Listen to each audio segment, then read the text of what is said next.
Assalamualaikum warahmatullahi wabarakatuh. Perkenalkan, nama saya Nuruladi Muhammad. Saya dari Prodi Sejarah Peradaban Islam UINHAS Jember. Di sini saya akan menceritakan sedikit tentang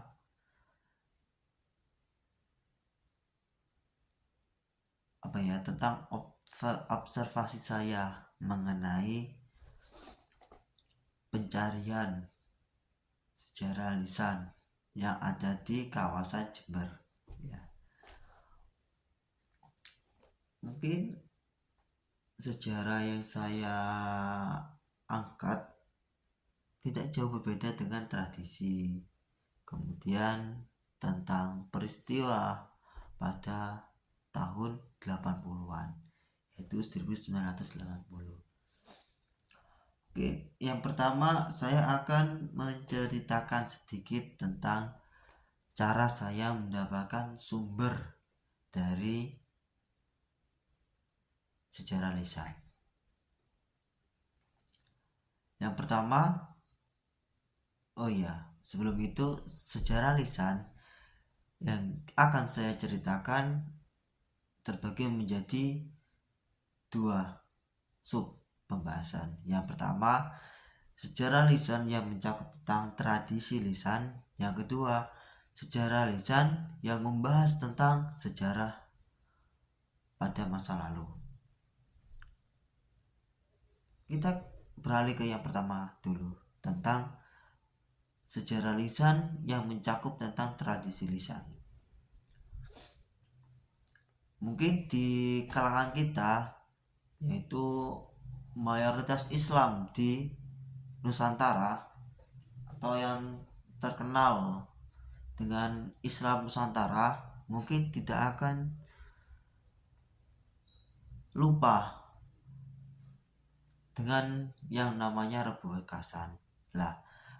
Penelitian saya, pencarian sumber saya itu mengenai tentang Rebo Wekasan, yang objek sumber-sumber yang saya ambil itu, saya mencari yang pertama itu orang tua saya, dikarenakan mereka lah yang pertama kali mengajari saya tentang tradisi lisan.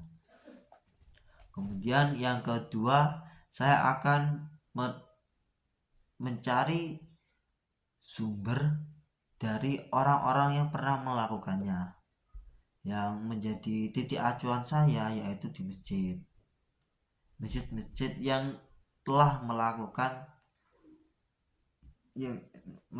tradisi Rebo Wekasan. Kemudian yang ketiga, saya mencari sumber di kalangan para orang-orang milenial atau para mahasiswa itu. Dan ternyata kebanyakan dari mereka itu, kalau dari orang tua saya, beliau mengatakan Rebo Wekasan itu Rebo di akhir bulan Safar. Pada saat itu bala musibah diturunkan oleh Allah. Kemudian kita meminta kepada Allah untuk dijauhkan dari bala musibah. Tuh kalau dari orang tua saya. Kemudian kalau saya dapat dari masjid, dari orang-orang yang pernah melakukan itu, selain kita berdoa pada bulan Rebo akhir pada bulan Safar, terdapat satu doa yang mana doa itu ditulis di atas kertas dan ditaruh di air. Tujuannya yaitu meminta berkah dari bulan Safar itu. Kemudian air yang telah dikasih tulisan itu dinamai dengan Zam-Zam Safar. Zam-Zam Safar. Kemudian selain itu sekilas tentang sejarah saya mencari sumber tradisi lisan.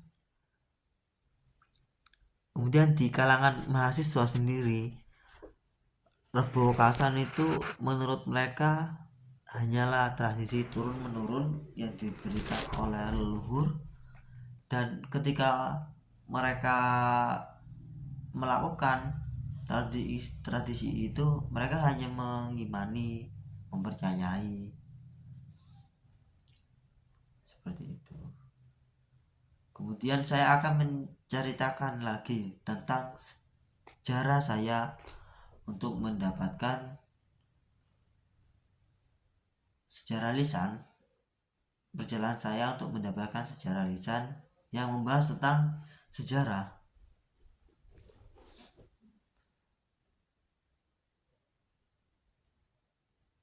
Hal-hal yang saya dapati dalam mencari sumber sejarah lisan yang membahas tentang sejarah itu, saya mengangkat tema tentang Petrus, penembakan misterius yang dilakukan pada masa Orde Baru. Saat saya mencari sumber lisan itu, saya meminta foto kepada orangnya, kepada si pelaku. Namun ternyata si pelaku itu mengalami trauma, dan tapi dia dia memberikan cerita, dia memberikan sumber, dia menceritakan pengalamannya, tapi dengan syarat nggak mau dipublish apalagi di foto gitu. Penyebab dia mengalami trauma yaitu pada saat umur 18 tahun keluarganya itu ditembak mati oleh intel atau para penembak misterius itu pada penembak itu, dikarenakan salah satu keluarganya itu pemimpin di kalangan maling pada zaman itu, dan keluarganya itu tidak pernah mencuri, masnya itu nggak pernah mencuri, tapi dia yang menguasai atau menjadi gangster, pemimpin di kompleks Gumuk Mas itu, yang megang Gumuk Mas.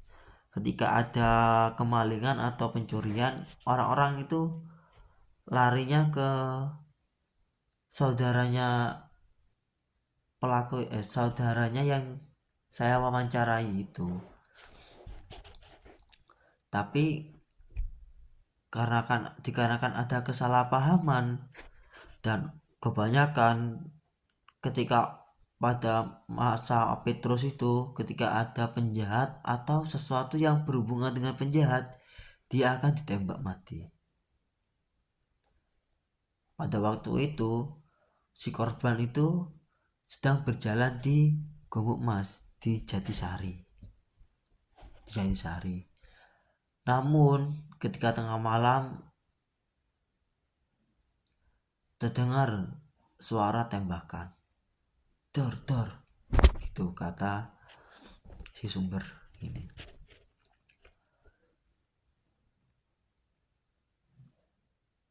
Dan pada saat terdengar penembakan, masyarakat sekitar itu takut untuk keluar, dan dilihatlah besok. Ternyata di saat besok dilihat itu, orang yang ditembak mati itu orang yang memimpin maling di desa Gumuk Mas itu. Meskipun dia tidak pernah mencuri, dia kena korban. Nah, penyebab itulah yang menjadikan si sumber ini, katakan namanya itu adalah Pak Samsul dari Gumuk Mas. Beliau lahir pada tahun 64 dan penembakan itu terjadi pada tahun 1980-an. Ya, itu 80-an. Di saat si sumber ini yang saya wawancarai masih di jenjang SMA, itu yang menjadikan dia masih mengalami trauma. Untuk saya minta fotonya. Kemudian si sumber pertama ini Pak Samsul saya disuruh untuk menemui adiknya. Dan adiknya itu sama seperti beliau. Namanya itu Pak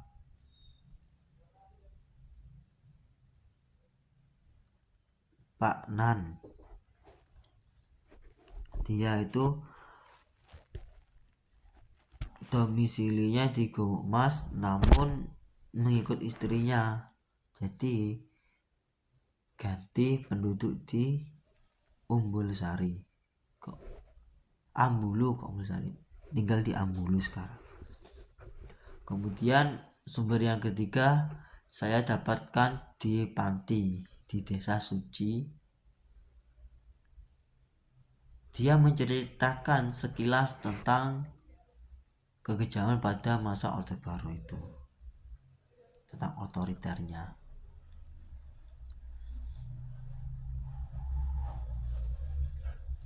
Mungkin untuk memperkuat apa yang saya dapat, akan saya sertakan foto orang yang saya wawancarai. Ya, sekian dari saya. Mungkin itu sekilas cerita tentang saya.